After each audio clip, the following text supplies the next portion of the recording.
आप, हाँ आप, जिसने ये वीडियो को क्लिक किया है और इस वीडियो को देखने का इंटरेस्ट दिखाया है, उसके लिए धन्यवाद। अब आप एक और काम कर दें, अगर ये वीडियो आपको पसंद आए तो इस वीडियो को लाइक दें और अपनी किसी करीबी के साथ शेयर करें। प्लस ऐसे और कंटेंट को देखने के लिए इस चैनल को सब्सक्राइब करें और बेल आइकन को दबाएं। Again thank you so much. अब वीडियो पर चलते हुए, राइवलरी एक ऐसी चीज़ है जो हर जगह एग्जिस्ट करती है और बिजनेस के बीच की राइवलरीज तो अपने आप में नेक्स्ट लेवल है।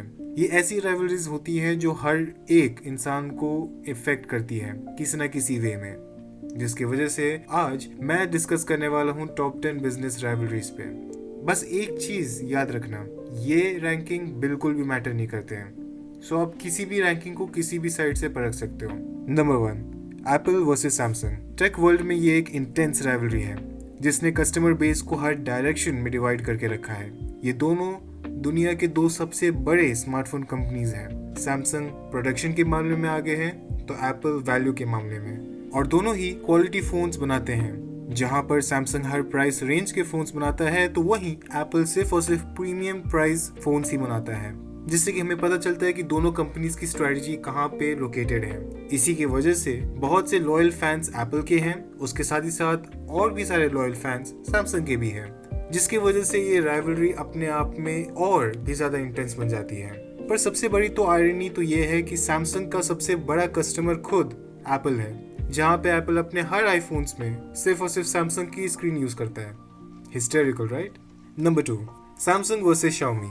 एक है कोरियन तो दूसरा चाइनीज, मगर हम इंडियंस के लिए दोनों ही प्यारे हैं, क्योंकि जहां दुनिया में एप्पल वर्सेस सैमसंग है तो इंडिया में सैमसंग वर्सेस शाओमी। और ओ बॉय, क्या राइवलरी है। भले ही शाओमी नई कंपनी है इंडियन स्मार्टफोन मार्केट के लिए, मगर जो डोमिनेशन इन्होंने सिर्फ 10 साल के अंदर अचीव किया है वो रिमार्केबल है किसी भी स्मार्टफोन कंपनी के लिए। भले ही गलवान इंसिडेंट के बाद सैमसंग को एक एज जरूर मिल गया था ओवर शाओमी इटसेल्फ, लेकिन उस स्पेस में भी शाओमी ने इनक्रेडिबल रिकवरी की है, जो ये प्रूव करता है कि शाओमी की इन्फ्लुएंस कितना ज्यादा है इस देश में।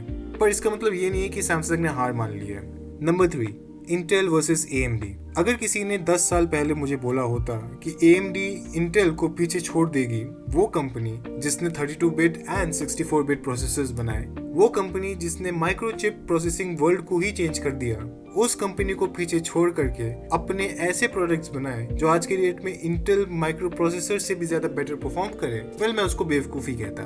लेकिन वही काम एएमडी ने कर दिखाया है, जिसके वजह से ये राइवलरी अब एक नेक्स्ट लेवल पर जा चुकी है। Number 4, Adidas versus Puma. Even though आज के डेट में एडिडास वर्सेस रीबॉक राइवलरी अपने आप में इंटरेस्टिंग है, मगर कोई भी राइवलरी इसके सामने फीकी है। एडिडास एंड पूमा एक्चुअली किसी जमाने में एक ही कंपनी हुआ करते थे, और जिसके फाउंडर्स थे एडोल्फ डासलर एंड रुडोल्फ डासलर। अब एडोल्फ एक शू डिजाइनर थे तो रुडोल्फ बड़े भाई कंपनी को मैनेज करते थे। मगर आने वाले सालों में दोनों भाइयों में खटास सी आ गई, क्योंकि एक भाई को लगा कि दूसरा भाई उसको कंपनी से हटाने की कोशिश कर रहा है। वर्ल्ड वॉर 2 के बाद ये कंपनी में एक मेजर स्प्लिट आ गया, जिसकी वजह से फिर एडिडास एंड फिर पूमा कंपनीज की शुरुआत हुई। और ये राइवलरी इतनी ज्यादा इंटेंस थी कि इसने अपने फाउंडिंग सिटी हेरोकॉन रॉक को 2 हिस्सों में बांट दिया था, जहां पर एडिडास के वर्कर्स पूमा के वर्कर्स के साथ नॉर्मल इंटरेक्शंस तक नहीं करते थे, जिससे कि इस सिटी को एक निकनेम पड़ गया, द बेंड नेक सिटी, जिससे कि यहाँ के लोग स्ट्रेंजर्स के जूते देख करके पता करते थे कि इनसे हम दोस्ती करें या ना करें। Number 5, Airbus versus Boeing. Airbus A380 और बोइंग 737, ये दोनों किंग्स माने जाते हैं सिविल एविएशन वर्ल्ड में। इन दोनों प्लेन्स के बगैर सिविल एविएशन किसी काम की नहीं है, बिकॉज यही 2 प्लेन्स हैं जिनकी वजह से आज के डेट में लॉन्गर फ्लाइट्स चीपर रेट्स पे प्रोवाइड की जाती हैं। और क्योंकि 2 ही कंपनीज ऐसे स्पेस को डोमिनेट करके रखी है, तो ये तो जाहिर सी बात है कि राइवलरी तो बननी ही बननी है, जिसकी वजह से आज के डेट में एयरबस एंड बोइंग सबसे बड़े राइवल्स हैं। बोइंग भले ही पुरानी कंपनी है जिसका फाउंडेशन 1916 में हुआ था और एयरबस का फाउंडेशन 1970s में, मगर इस नई कंपनी ने भी जो इनोवेशंस दिखाए हैं इस मार्केट में वो भी रिमार्केबल है, क्योंकि और कोई सी भी कंपनी ने बोइंग को इतना ज्यादा टक्कर नहीं दिया है। Number 6, SpaceX versus blue origin. जिससे ना पता हो ये दोनों स्पेसक्राफ्ट मैन्युफैक्चरिंग कंपनीज हैं, उससे भी ज्यादा इंटरेस्टिंग बात तो ये है कि ये दोनों कंपनीज के फाउंडर इस दुनिया के अमीर लोगों में से एक हैं। Elon Musk, founder of SpaceX and Tesla, and Jeff Bezos, founder of Amazon and blue origin. अब भले ही ये दो कंपनीज के बीच में उस लेवल की राइवलरी ना हो, मगर आने वाले सालों में ये एक आइकॉनिक राइवलरी बनने वाली है। आखिर जब दो अमीर लोग लड़ते हैं तो वो लड़ाई अपने आप में एक्सपेंसिव हो जाती है। Number 7, Coca Cola versus Pepsi. Pepsi की फाउंडेशन ही कोका कोला का ऑल्टरनेटिव के लिए हुआ था। भले ही पेप्सी कभी भी कोका कोला के लेवल पर ना आ पाई हो, मगर इंडिया के केस में कोका कोला को पीछे छोड़कर उसने अपना साम्राज्य खड़ा किया है। आप भले ही कोई सा भी इंडियन सॉफ्ट ड्रिंक ले ले, थम्स अप, फैंटा, स्लाइस, ये सारे कोका कोला या फिर पेप्सी के सब्सिडरीज ही हैं, जिससे कि ये शो करता है कि इन दोनों कंपनीज का कितना बड़ा इन्फ्लुएंस इस दुनिया पर है, और उसी के साथ ही साथ इन दोनों कंपनीज की क्या इवैल्यूएशन है, जिससे कि ये राइवलरी आइकॉनिक राइवलरीज में से बन जाती है। अब आप किसी भी साइड के फैन क्यों ना हो, इतना तो जरूर है कि इस कंपनी ने दुनिया को हद से ज्यादा ओबीस किया है, और भले ये माने या ना माने, ये बात बिल्कुल सच है। नंबर 8, जियो वर्सेस एयरटेल। इस राइवलरी की शुरुआत 2015 में ही शुरू हो गई थी, जब जियो का फॉर्मेशन हुआ था और पूरे टेलीकॉम मार्केट में तहलका मचा दिया था विथ प्री 4G नेटवर्क। और इस अकेले से मूव ने इस पूरे मार्केट का फॉर्मेट ही चेंज कर दिया। जहां पे पहले कंपनीज 1 GB पर मंथ का प्लान देती थी, वहीं पर जियो 1 GB पर डे का प्लान देने लग गई थी, और इसके वजह से सारी अदर टेलीकॉम मार्केट कंपनीज को अपनी स्ट्रैटेजीज बदलने पड़े थे ताकि वो जियो से कम्पीट कर सके।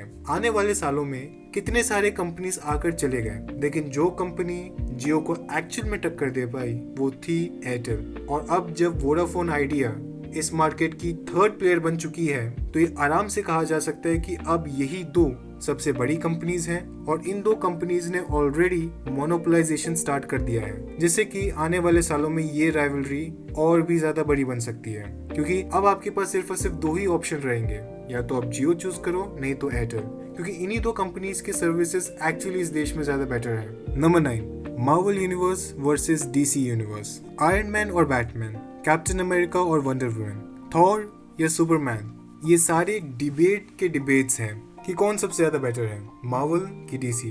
अब आपका ओपिनियन किसी भी तरफ क्यों ना हो, इतना तो श्योर है कि इन दोनों यूनिवर्सेस का आउटरीच दुनिया भर में फैला हुआ है। अब भले ही कोई सी भी देश को ले लें, Japan, India, New Zealand, Germany, Finland, United states, कहीं पर भी आप चले जाए आपको ये डिबेट जरूर मिल जाएगा, मार्वल बेटर है या डीसी।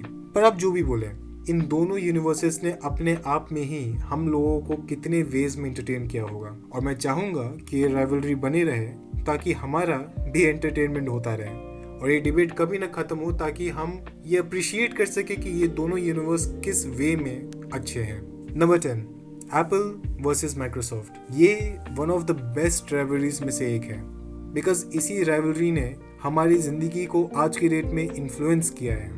आप कौन सा ऑपरेटिंग सिस्टम यूज करते हो, विंडोज या मैक ओएस, ये तो मुझे नहीं पता, लेकिन मैं इतना जरूर कह सकता हूँ कि 90% एंड अबव सिस्टम्स इस पूरी दुनिया में या तो विंडोज यूज करते हैं, नहीं तो मैक ओएस। और इसका सबसे बड़ा कारण ये है कि ये दोनों कंपनीज अपने आप में सक्सेसफुल कंपनीज हैं, और ये राइवलरी सिर्फ और सिर्फ इन कंपनीज के बीच में आज से नहीं है, बल्कि तब से है जब इनका फाउंडेशन हुआ था। और इन दोनों के फाउंडर्स के बीच की राइवलरी हम सब जानते हैं, Steve jobs and Bill Gates. Even though Bill Gates ने एक टाइम पर एप्पल की ही मदद की थी वापस से मार्केट में आने के लिए, बिकॉज उनको एक मोनोपोलिस्टिक कंपनी के तौर पर नहीं दिखना था, इसलिए उन्होंने एप्पल को स्पॉन्सर किया।